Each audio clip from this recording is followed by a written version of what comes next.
సరే ఏంటి నాగ చైతన్య శోభిత వ్యాఖ్యలపై అసలు మామూలు వైరల్ కాదు, సోషల్ మీడియాలో హోరెత్తించిన వేణుస్వామి యూటర్న్ తీసుకోవడం.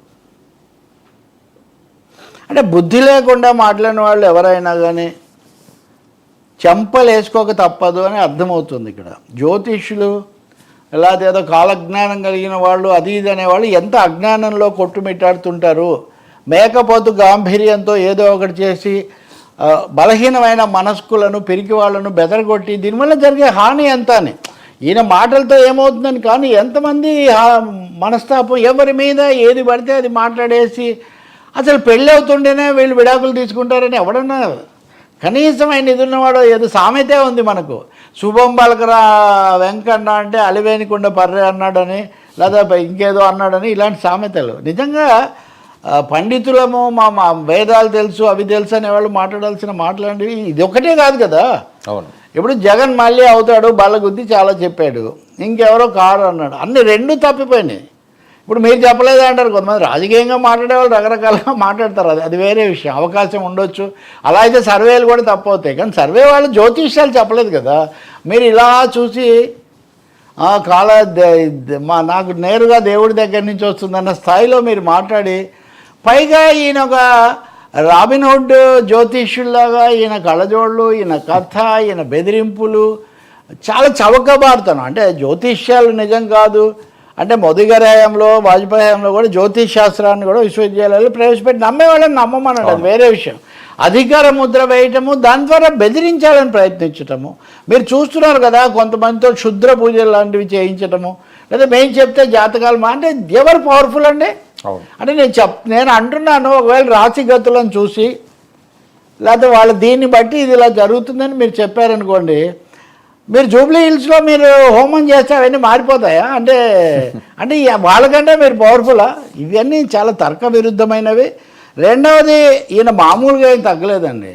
ఇదిగో జర్నలిస్టులు వాళ్ళు వెళ్ళి దాని మీద కేసు వేశారు, మహిళా కమిషన్ నోటీస్ ఇచ్చింది, దాని మీద శిక్ష నుంచి తప్పించుకోవడానికి ఆయన ఇప్పుడు క్షమాపణ చెప్తున్నారు. కానీ నిజంగా ఆయన చెప్పే దాంట్లో ఏమాత్రమైన చిత్తశుద్ధి ఉంటే భవిష్యత్తులో ఇలాంటి ప్రేలాపనలు మానివేయాలి.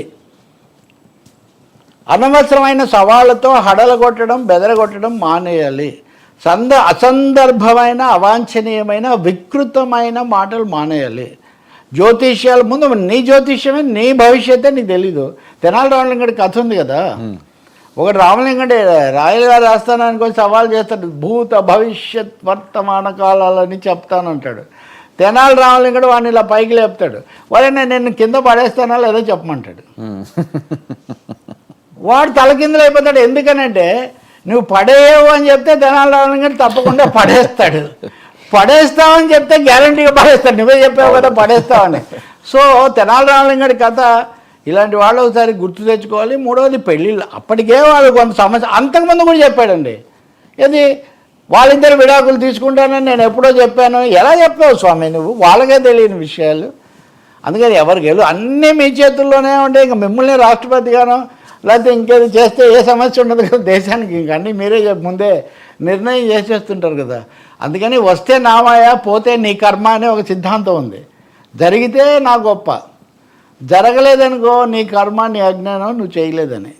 ఇది చాలా గుణపాఠం. ఇది దీన్ని అజ్ఞానంతోనో అవగాహన లోపంతోనో ఆందోళనతోనో ఇలాంటి వాళ్ళ వెనక పోయే మిత్రులు కొంచెం కళ్ళు తెరవడానికి ఇది ఉపయోగపడుతుందని నేను ఆశిస్తూ, ఇంకొకసారి కనుక ఇటువంటిది చేస్తే ఈసారి కోర్టుల దాకా అక్కర్లేదు, ప్రజలు మరి ముఖ్యంగా మహిళలు పాఠం చెప్తారు అని. దీని మీద ఎంతమందితో సవాల్ చేశాడండి?